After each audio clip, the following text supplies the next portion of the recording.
যেখানে সেখানে শিল্প কারখানা গড়ে তুলে কৃষি জমি নষ্ট না করার নির্দেশ দিয়েছেন প্রধানমন্ত্রী শেখ হাসিনা। রাজধানীর বঙ্গবন্ধু আন্তর্জাতিক সম্মেলন কেন্দ্রে জাতীয় শিল্প মেলার উদ্বোধনে নির্দেশ দেন তিনি।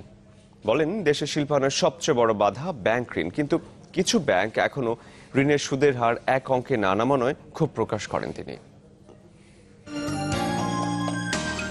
শিল্প খাতে নতুন উদ্যোক্তা তৈরি ও আর্থসামাজিক উন্নয়নে এই খাত সম্পর্কে মানুষের আগ্রহ সৃষ্টি করতে দেশে প্রথমবারের মতো আয়োজন করা হয় জাতীয় শিল্প মেলা।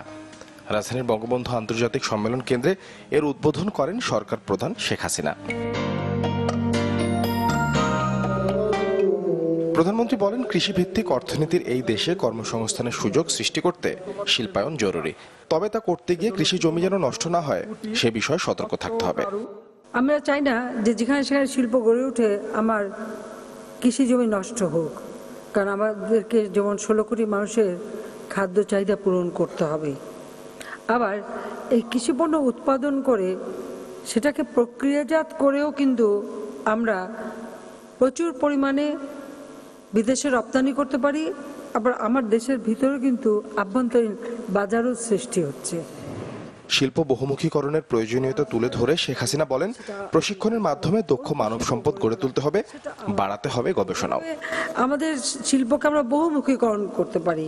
শিল্পায়ন করতে গেলে সবচেয়ে বেশি দরকার যে আমাদের যে কাঁচামালের প্রাপ্যতা বা একটা শিল্প গড়ে তোলার জন্য উপযুক্ত স্থান নির্ধারণ করা।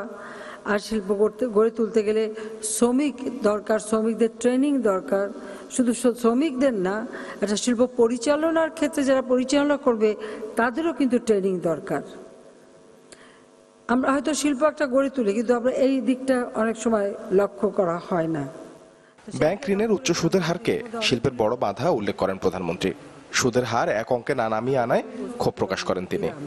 কিছু ব্যাংক ঠিকই সুদের হার 9% নামালেও কিন্তু সকলে কিন্তু তা করলো না করে বাড়তে বাড়তে প্রায় 14, 15, 16-তে নিয়ে গেল। তারা ব্যাংকও চালাচ্ছে, শিল্পও চালাচ্ছে, আবার তারা সুদের হার কমাবে না।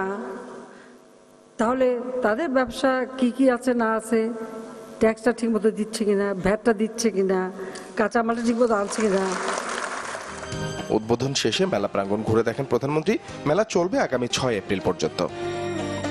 সাদবিন শফিক, চ্যানেল 24, ঢাকা।